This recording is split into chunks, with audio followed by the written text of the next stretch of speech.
अपनी तो नैया है वोट के भरोसे भैया, चुनाव की नैया को पार तू लगाई दे। न राजा न रानी, ये है अजब चुनाव की गजब कहानी। हर मोड़ पे ड्रामा है, हर किस्से में हंसी है, कुल मिलाकर तमाशा है एकदम आला। हेलो वेलकम टू इलेक्शन ओ लाला। अरे भैया इलेक्शन आया है, इलेक्शन।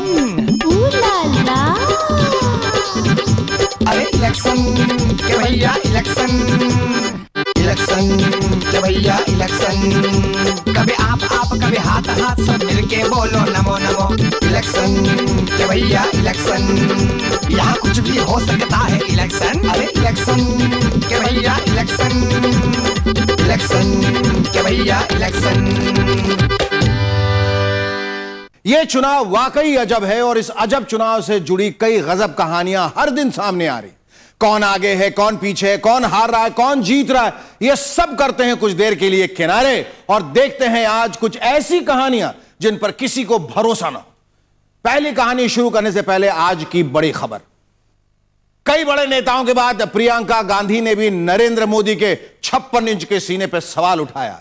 प्रियंका कह रही हैं 56 इंच का सीना नहीं, दिल चाहिए। ये भारत देश है, इसे चलाने के लिए 56 इंच के सीने की जरूरत नहीं है, इसे चलाने के लिए दरिया जैसा दिल चाहिए। प्रियंका बेन, आपको कुछ पता भी है या नहीं, मोदी जी के 56 इंच के सीने में एक बहुत ही मुलायम दिल है, प्यार भरा दिल। अगर उनका दिल इतना नाजुक नहीं होता तो क्या मोदी जी प्यार कर पाते? क्या बात करो छो भाई, मैं मजाक नहीं कर रहा हूं, नमो को प्रेम छे।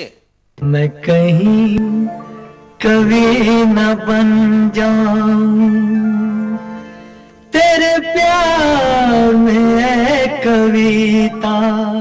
नमो के 56 इंच के सीने में जो नाजुक दिल है ना, उसमें भरा है बहुत सारा प्यार। आंखें फाड़ फाड़ के क्या देख रहे हो कांग्रेसियों? क्या मैं यहां आपको कोई स्कैंडल बताता नजर आ रहा हूं? मोदी जी को प्यार जरूर है, लेकिन कविता से, ठीक उसी तरह जिस तरह अटल जी को कविता से प्यार है। अटल जी की विरासत को आगे बढ़ा रहे हैं श्री नरेंद्र भाई मोदी। मोदी जी की रूहानियत का दूसरा नाम है, इंसानियत का दूसरा नाम है। अरे जरा जोर से तालियां बजानी। मोदी जी चाहते हैं कि देश के लोग उन्हें ठीक से जानें, इसलिए उन्होंने कविताओं की एक पूरी किताब लिखी है। यह खबर आते ही खलबली मच गई, लोगों को यकीन ही नहीं हो रहा है, नरेंद्र मोदी और कविता।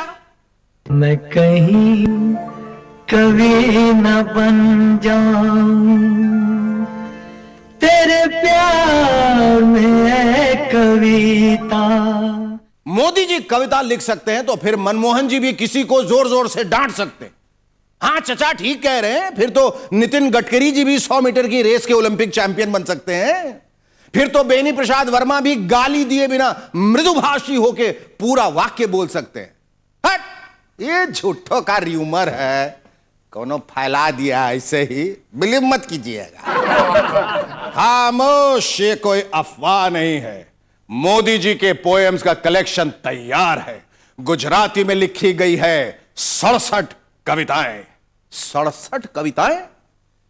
लेकिन अटल जी ने तो सिर्फ 51 कविताएं ही लिखी थी। हां तो क्या हुआ, मोदी जी 16% ग्रोथ रेट वाले इंसान हैं, इसीलिए उन्होंने अटल जी से 16 कविताएं ज्यादा लिखी है। इन कविताओं का अंग्रेजी में अनुवाद हो चुका है और हिंदी ट्रांसलेशन भी बहुत जल्दी बाजार में आ जाएगा। इंग्लिश में पोएम्स के कलेक्शन का नाम है माय जर्नी और हिंदी में मेरा सफर। जिंदगी का सफर है ये कैसा सफर, कोई समझा नहीं, कोई जाना नहीं। नरेंद्र मोदी भारतीय राजनीति की वो शख्सियत है जिन्हें सबसे ज्यादा गलत समझा गया।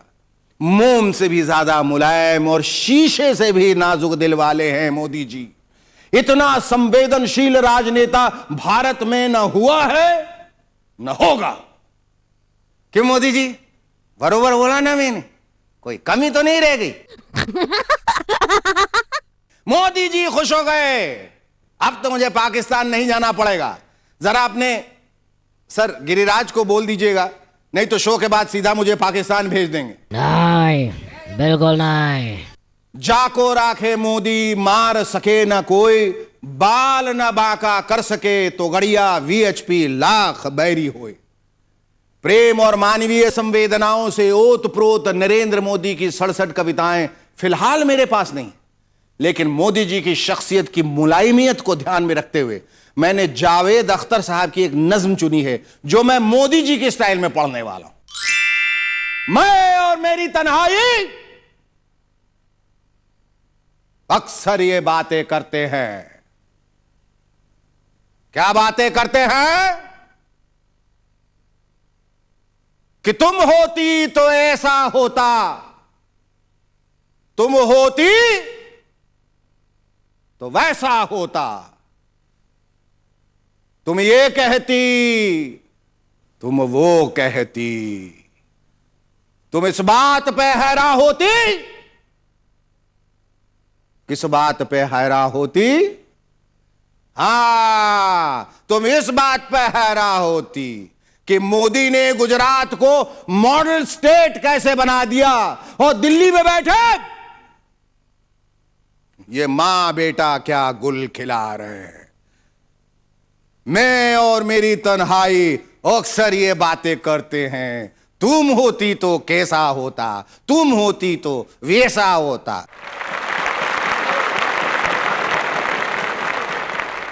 ये तो जनाब जावेद अख्तर साहब की पोइट्री है मोदी स्टाइल में। अगर ये इतनी हिट है तो फिर जब मोदी जी की ओरिजिनल कविताएं आएंगी, सोच लीजिए वो कितनी हिट होंगी।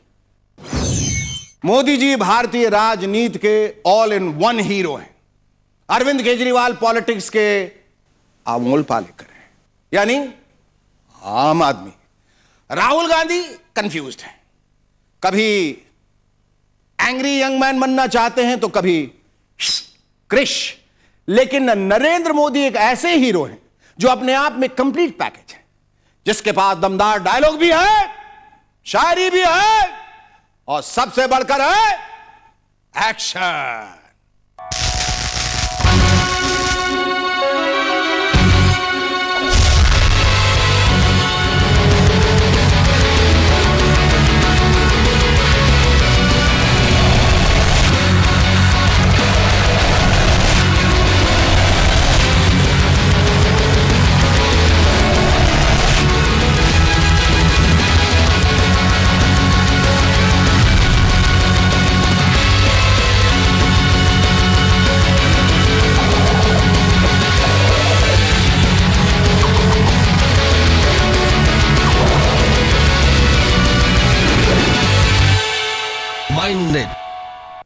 मोदी जी ने ऐलान कर दिया है, पीएम बनते ही वो दाऊद इब्राहिम को पकड़कर इंडिया लाएंगे।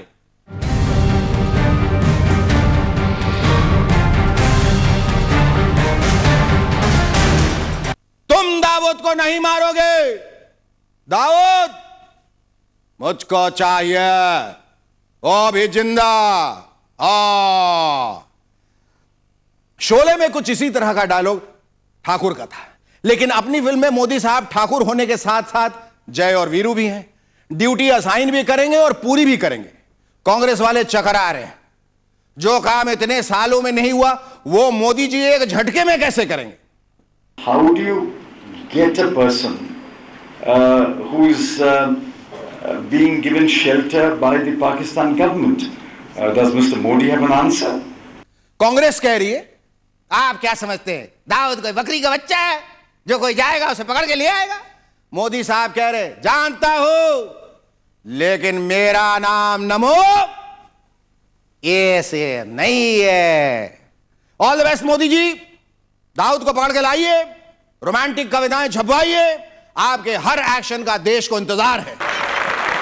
फिर सज गई है नेताओं की दुकान, जगह जगह बटने लगे हैं चुनावी पकवान, कहीं खट्टा कहीं मीठा तो कहीं है भरपूर मिर्च मसाला। लेकर हाजिर हूं मैं ख्वातीनो हजरात, इलेक्शन औलाला।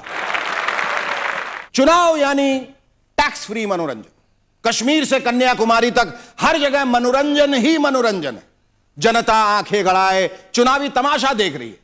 फोकट के एंटरटेनमेंट की आदत पड़ चुकी है जनता को। चुनाव खत्म होगा तो जनता क्या करेगी, कहां जाएगी बेचारी जनता। न रहो न निराश, अपने नेताओं पे रखो विश्वास। चुनाव के दौरान जो तमाशा सड़क पे होता है, चुनाव के बाद वही तमाशा पार्लियामेंट में होगा, क्योंकि यही हमेशा से होता आया है। इस देश के नेताओं के होते हुए जनता बिना एंटरटेनमेंट के नहीं सोएगी। बाबा बेलगाम देव, माफ कीजिएगा, बाबा रामदेव की नगरी हरिद्वार में सज गई चुनावी महफिल। कांग्रेस का हाथ सबके साथ, इसलिए सबके मनोरंजन के लिए स्टेज पे उतारा गया बारबालाओं को। बारबालाओं को, अरे नारायण नारायण। बाबा जी ये क्या कर रहे हैं कांग्रेस वाले आपके शहर में? रोकते क्यों नहीं, कुछ तो बोलिए। नहीं, बाबा जी बयान देकर फंसना नहीं चाहते, लेकिन मुझे पक्का यकीन है कि यह सब देखकर बाबा रामदेव ने अपनी आंखें जरूर बंद कर ली होंगी।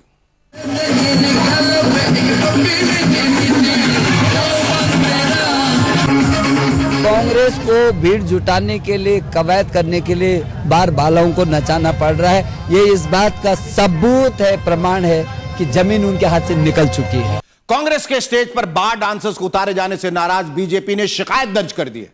चुनावी रैलियों में जब भी बारबालाएं बुलाई जाती हैं और उनका परफॉर्मेंस होता है, तब विरोधी शिकायत जरूर दर्ज कराते हैं। वैसे यह समझना थोड़ा मुश्किल है कि शिकायत करने वालों को ज्यादा ऐतराज किस बात पे होता है, अश्लीलता बढ़ने पर या विरोधियों के कार्यक्रम में ज्यादा भीड़ जुटने पर। यह शोध का विषय है, इसे यहीं छोड़ते हैं और बढ़ते हैं आगे। शोध का विषय कांग्रेस पार्टी के एवरग्रीन नारायण दत्त तिवारी भी हैं। तिवारी जी अपने किसी काम का क्रेडिट नहीं लेते जी, बाप बनने तक का नहीं। कोर्ट की दखल के बाद नए नए बाप बने तिवारी जी अपनी पुरानी पार्टी कांग्रेस से नाराज हैं। नाराजगी के इसी माहौल में उन्होंने बीजेपी के राष्ट्रीय अध्यक्ष राजनाथ सिंह को चुनाव जीतने का आशीर्वाद दिया। विजयी भव।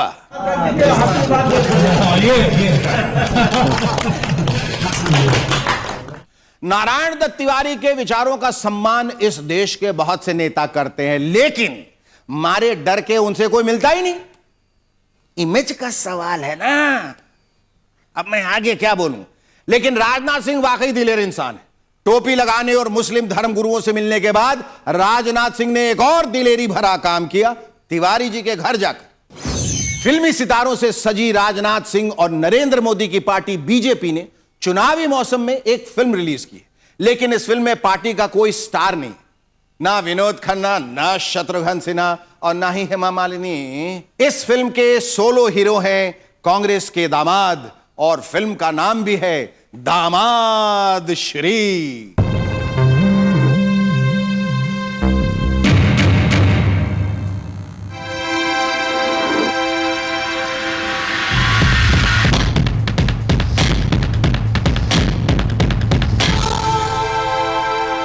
इस देश में जमीन से जुड़े हुए नेता तो कई हुए हैं, पर जमीन से जुड़ने का एक अलग स्टाइल अगर किसी ने निकाला है तो वो है दामाद श्री रॉबर्ट वाड्रा।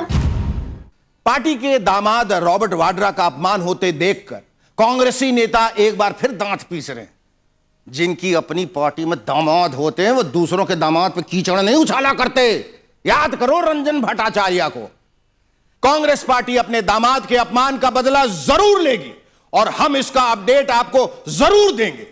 देश के सबसे मनोरंजक चुनाव की रनिंग कमेंट्री खत्म करने का वक्त आ गया। आप फेसबुक के जरिए हम तक पहुंच सकते हैं और ट्विटर पर भी हमें फॉलो कर सकते हैं। देश और दुनिया की खबरों के लिए देखते रहिए द नंबर 1 चैनल आज तक आला, और चुनावी एंटरटेनमेंट के लिए द नंबर 1 इलेक्शन उलाला।